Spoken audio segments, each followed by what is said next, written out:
ಒಂದು ಸಣ್ಣ ಹಳ್ಳಿಯಲ್ಲಿ ಪುಟ್ಟ ಎಂಬ ಚಿಕ್ಕ ಮಗು ಇತ್ತು.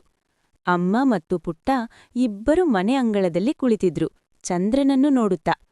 ಪ್ರತಿದಿನ ರಾತ್ರಿ ಊಟದ ಸಮಯ ಬಂದಾಗ ಅಮ್ಮ ಪುಟ್ಟನನ್ನು ಮಡಿಲಲ್ಲಿ ಕೂರಿಸಿಕೊಂಡು ಶ್ರೀಕೃಷ್ಣನ ಕಥೆ ಹೇಳುತ್ತಾ ಊಟ ಮಾಡಿಸುತ್ತಿದ್ದಳು.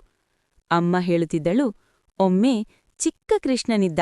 ಅವನು ತುಂಬಾ ಮುದ್ದು, ಚಂದ ಮತ್ತು ಒಳ್ಳೆಯ ಹುಡುಗ. ಅವನಿಗೆ ಬೆಣ್ಣೆ ತುಂಬಾ ಇಷ್ಟ, ಆದ್ರೆ ಅವನು ತನ್ನ ಸ್ನೇಹಿತರ ಜೊತೆ ಹಂಚಿಕೊಂಡು ತಿನ್ನುತ್ತಿದ್ದ. ಪುಟ್ಟ ಬಾಯಿ ತೆರೆದು ಕೇಳುತ್ತಿದ್ದ. ಅಮ್ಮ ಒಂದು ಗುತ್ತು ಅನ್ನ ತಿನ್ನಿಸುತ್ತಾ ಹೇಳುತ್ತಿದ್ದಳು, ಕೃಷ್ಣ ಎಲ್ಲರನ್ನೂ ಪ್ರೀತಿಸುತ್ತಿದ್ದ, ಅವನು ಯಾರಿಗೂ ನೋವು ಕೊಡುತ್ತಿರಲಿಲ್ಲ. ಊಟ ಮುಗಿದ ಮೇಲೆ ಅಮ್ಮ ಪುಟ್ಟನ ಕೈ ಹಿಡಿದು ಆಟವಾಡಿಸುತ್ತಿದ್ದಳು. ನೋಡು ಪುಟ್ಟ, ಕೃಷ್ಣನಂತೆ ಚೆನ್ನಾಗಿ ಆಟವಾಡೋಣ ಎಂದು ನಗುತ್ತಿದ್ದಳು. ಆಮೇಲೆ ಚಂದ್ರನು ಬಾನಲ್ಲಿ ಕಾಣಿಸಿಕೊಂಡಾಗ ಅಮ್ಮ ಮುದ್ದಾಗಿ ಪುಟ್ಟನನ್ನು ಮಲಗಿಸಿ ಹೇಳುತ್ತಿದ್ದಳು, ಈಗ ಕಣ್ಣು ಮುಚ್ಚು, ಕೃಷ್ಣನು ಬಂದು ನಿನ್ನ ಕನಸಲ್ಲಿ ಬಾನ್ಸುರಿ ಊದುತ್ತಾನೆ.